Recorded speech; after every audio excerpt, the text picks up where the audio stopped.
नमस्कार मु बिमला स्वागत करुच्ची मोर यूट्यूब चैनल @BimalaKitchen को मु आज आपण मानकु देखेबी इंचड़र एक स्वादिया रेसिपी जार ना होची इंचड़ बड़ी।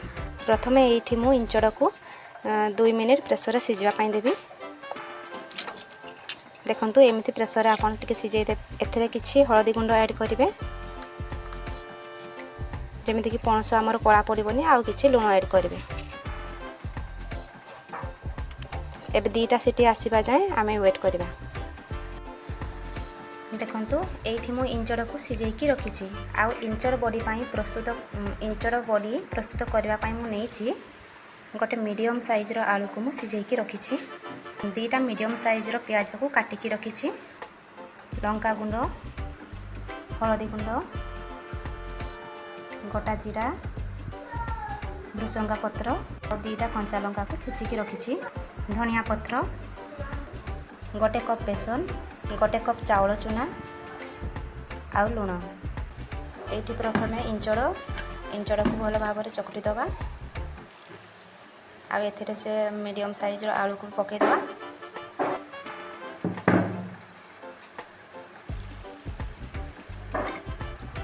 एबे एथिरे किछि बेसन ऐड करिबा।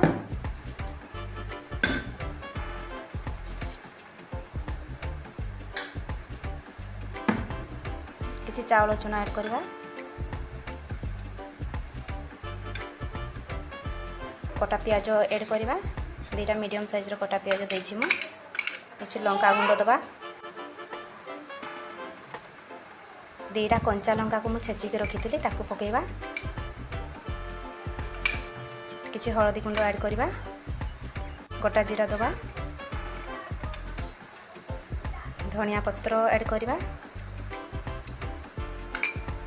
काटिक रखिथिबा भृसंगा पत्र को ऐड करिबा आ स्वाद अनुसार लूण दबा। एबे आकु भलो भाव रे गळै दबा। देखंतु एटा मो भलो भाव रे एबे गळै देली। एबे हमर तावा गरम हे आसिलानी। एबे हम एथरो बॉडी को धीरे धीरे पकेइबा।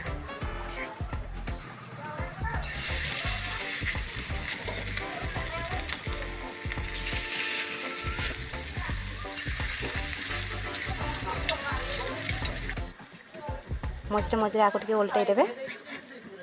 उल्टौथिबे।